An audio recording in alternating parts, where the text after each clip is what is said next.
Hello friends, मेरा नाम है राहुल मौर्या और आप सभी का एक बार फिर से स्वागत है मेरे चैनल रीजनिंग अनलॉक्ड पे। हम सब जानते हैं कि IBPS PO 2020 का नोटिफिकेशन आ चुका है।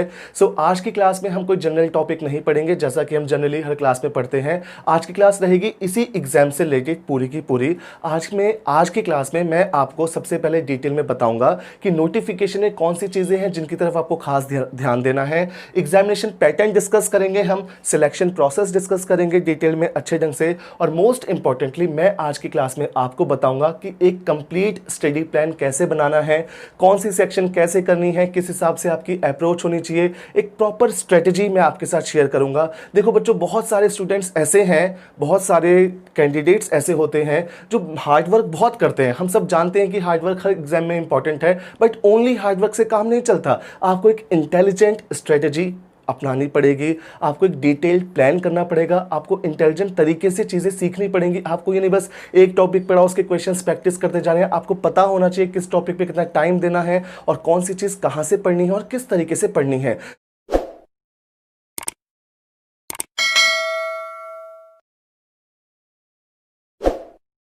देखिए, नोटिफिकेशन से रिलेटेड कुछ इंपॉर्टेंट चीज़ें हम फटाफट से डिस्कस कर लेते हैं। नोटिफिकेशन आप सबके पास होगा ही, उसके अलावा मैंने यहाँ पे लिंक भी शेयर कर दिया है अपने वीडियो के नीचे। आप उस लिंक पे जाके डायरेक्ट क्लिक कर सकते हैं, PDF की फॉर्म में आपको नोटिफिकेशन मिल जाएगा, उसको पढ़ लीजिएगा। और उसके अलावा मैंने क्या किया है, नोटिफिकेशन के कुछ इंपॉर्टेंट पॉइंट्स हैं उनको एक जगह पर कलेक्ट करके, जो स्टूडेंट्स के लिए बहुत ज़रूरी हैं, जिनमें मैंने 2019 के कट ऑफ्स भी मैंशन कर दिए हैं, जिससे आपको हेल्प मिलेगी कि प्रीवियस ईयर में क्या हुआ था, कितना कितना कट ऑफ गया था। सारे इंपॉर्टेंट पॉइंट्स कलेक्ट करके एक PDF बनाई है और उस PDF को मैं अपने टेलीग्राम चैनल रीजनिंग अनलॉक्ड पे शेयर कर दूंगा, वहां से आप डाउनलोड कर दीजिएगा, आपको हेल्प मिलेगी। ठीक है, देखो सबसे पहले यहाँ पे लिखा है इंपॉर्टेंट डेट्स। ठीक है, तो अगर हम डेट्स की बात करते हैं तो हम जानते हैं कि 5 अगस्त को नोटिफिकेशन हुआ था हमारा लॉन्च, और उसके बाद 5 तारीख से ही हमारे रजिस्ट्रेशन स्टार्ट हो गए थे। देखो ये यहाँ पे डेट्स मेंशन है, आप इन डेट्स को ध्यान से देख लीजिए। हमारा जो प्रीलिम्स एग्ज़ाम है वो हमारा 3 अक्टूबर से स्टार्ट है, 9 और 10 अक्टूबर को भी होगा। उसके बाद हमारा जो मेंस एग्जामिनेशन है वो हमारा 28 नवंबर को है। जनवरी फरवरी में हमारा इंटरव्यू कंडक्ट हो जाएगा और 1 अप्रैल को ही हमारा फाइनल रिजल्ट आ जाएगा। जैसा कि SSC के एग्ज़ाम्स में होता है, कभी कोर्ट में केस जाता है, डिले होता है, जनरली IBPS के एग्ज़ाम्स में ऐसा नहीं होता। बहुत अच्छे ढंग से सब कुछ वेल मैनेज तरीके से कंडक्ट कराया जाता है और शार्प 1 अप्रैल को ही हमारा रिजल्ट हमारे सामने आ जाता है और उसके 2 से ढाई महीने के अंदर लगभग सारे कैंडिडेट्स की ज्वाइनिंग भी आ जाती है।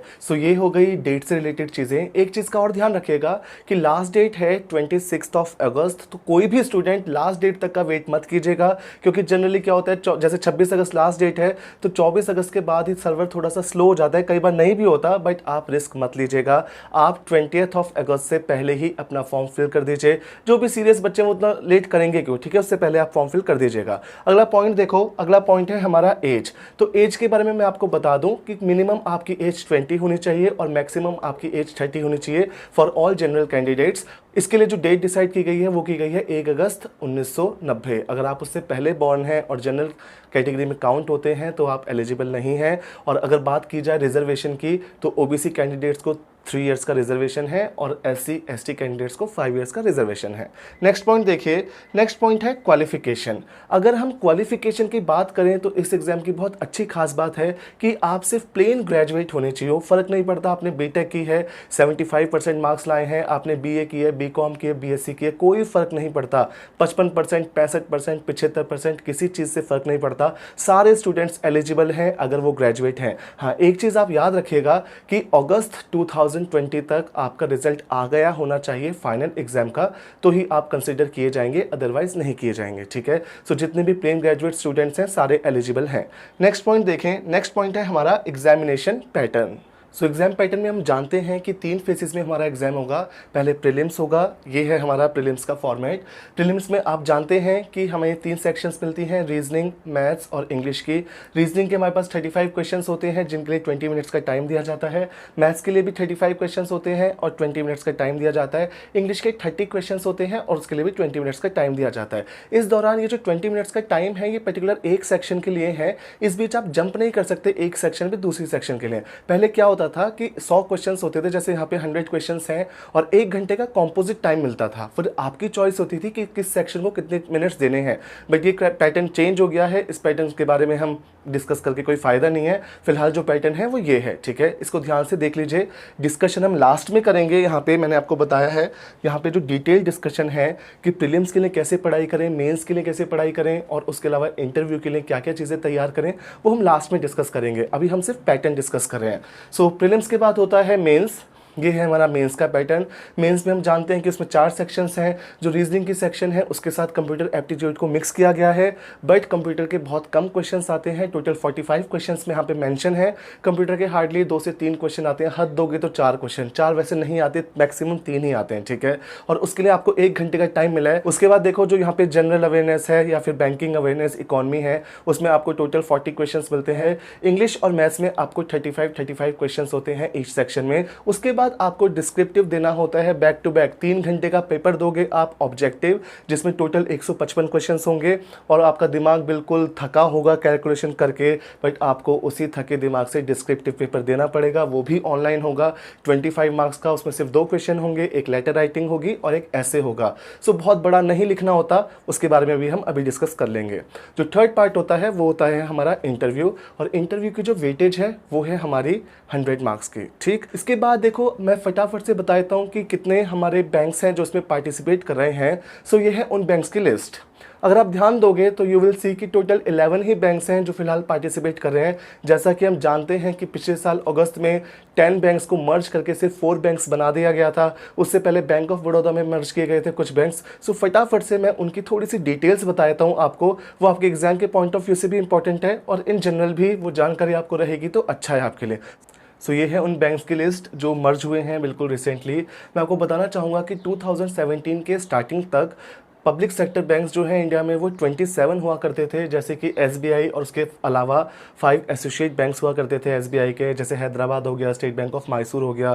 फिर उनको मर्ज किया गया 1 अप्रैल 2017 में, उससे सीधा 5 बैंक कम हो गए, एसबीआई में चले गए। फिर भारतीय महिला बैंक मर्ज हो गया एसबीआई के साथ, आईडीबीआई मर्ज हो गया एलआईसी के साथ। और उसके अलावा 2019 में, अप्रैल 2019 में हमारा ये जो बैंक है बैंक ऑफ बड़ौदा, ये हमारा मर्ज हुआ देना बैंक और विजया बैंक के साथ। जैसे ये मर्ज हुआ तो ये हमारा उस टाइम पे second largest public sector bank बन गया था। बट उसके बाद क्या हुआ, अगस्त में अनाउंसमेंट हुई इन 10 बैंक्स की। अगस्त 2019 में अनाउंसमेंट हुई कि ये जो टोटल आपको 10 बैंक्स नज़र आ रहे हैं ना, आप टोटल काउंट करोगे तो देखो 10 बैंक्स हैं। इन 10 बैंक्स को मर्ज करके 4 बैंक्स बना दिए जाएं। इन जो बैंक्स हैं जिनको मर्ज होके बनाया गया, इनको हम एंकर बैंक्स कहते हैं। एंकर बैंक्स का देखो क्या काम है, एंकर बैंक्स क्या करते हैं, कंसोलिडेट करते हैं इन बैंक्स को, हेल्प करते हैं इंप्रूव करने में, इनकी ग्रोथ में, इनकी डेवलपमेंट में। आप इनको बेसिकली सीधी भाषा में पेरेंट बैंक भी कह सकते हैं, ठीक है। तो जब पीएनबी के साथ इसी साल इम्प्लीमेंटेशन इसी साल हुई 1 अप्रैल को इनकी मर्जिंग की। So OBC, Oriental Bank of Commerce और यूनाइटेड बैंक जब पीएनबी के साथ मर्ज हुआ तो ये बन गया हमारा second largest public sector bank, ठीक है। और ये जो था बैंक ऑफ बड़ौदा ये बन गया हमारा 3rd लार्जेस्ट, ठीक है। ये सेकेंड लार्जेस्ट था तब तक जब तक पीएनबी के साथ इन दोनों बैंक्स की मर्जिंग नहीं हुई थी। उसके बाद देखो कैनरा बैंक के साथ मर्ज हुआ है सिंडिकेट बैंक, ये है हमारा 4th largest public sector bank. उसके बाद यूनियन बैंक के साथ आंध्रा बैंक और कॉर्पोरेशन बैंक, दोनों बैंक मर्ज हो गए। ये एंकर बैंक है इन दोनों बैंक्स का, और ये बन गया हमारा 5th largest PSB public sector bank.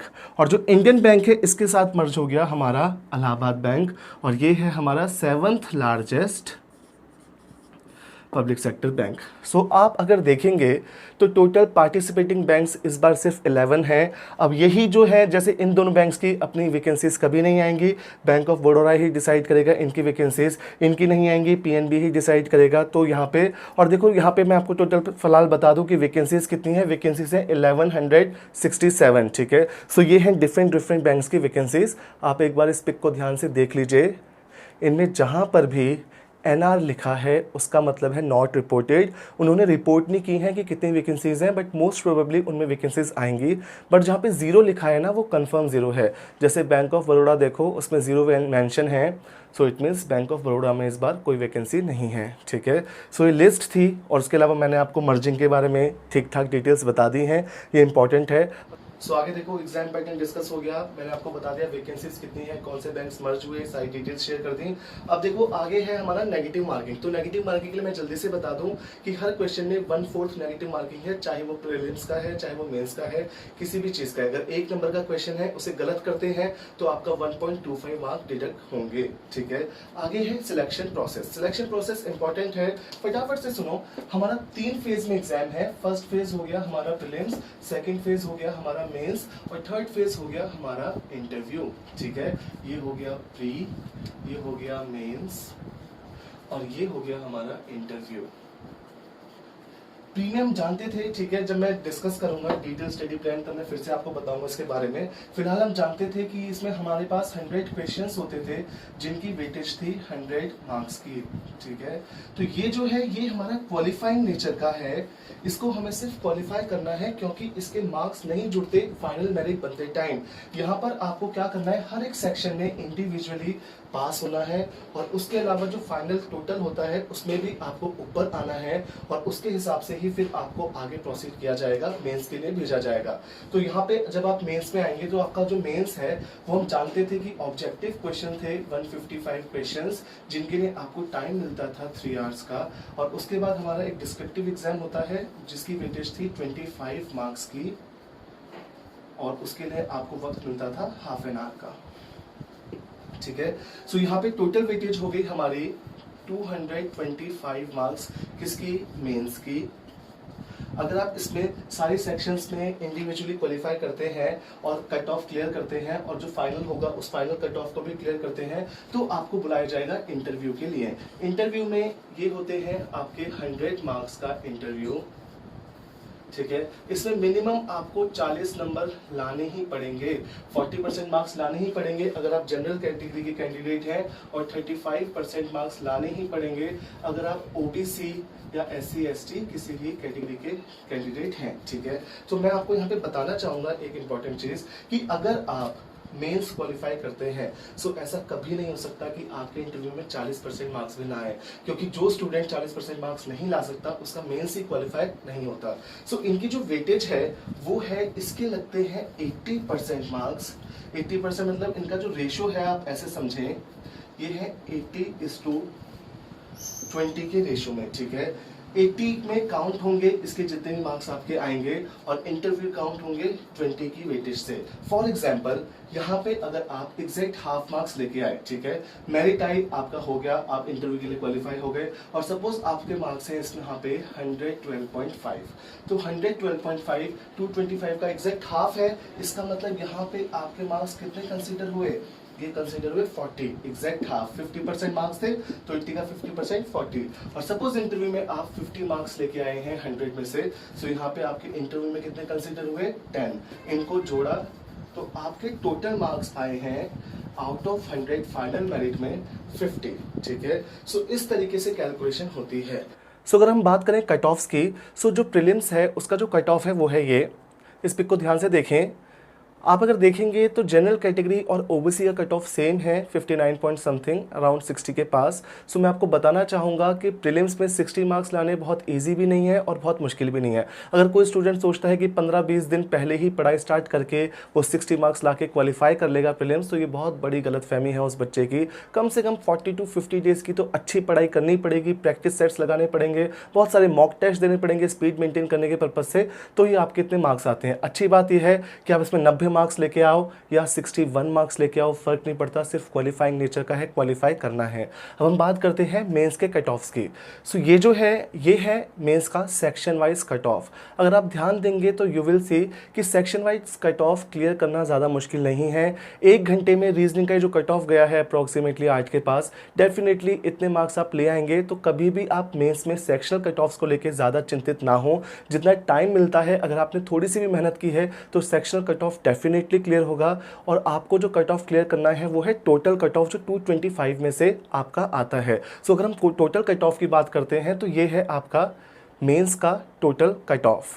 ध्यान से देख लीजिए इस पिक को, बहुत ज़्यादा डिफरेंस नहीं रहता ओबीसी में और जनरल में, बट जब आप फाइनल मेरिट में आओगे तो वहाँ पे आपको ठीक ठाक डिफरेंस देखने मिलेगा। सो ये क्वालिफाई करने के बाद फिर जिन बच्चों ने इंटरव्यूज़ दिए, इंटरव्यू में 40 प्लस यानी कि 50 के अराउंड मार्क्स लाने मुश्किल नहीं होते। जब मैं आपको स्टडी प्लान बताऊंगा पर तब मैं इंटरव्यू से रिलेटेड भी बहुत सारी चीज़ें आपके साथ शेयर करूंगा।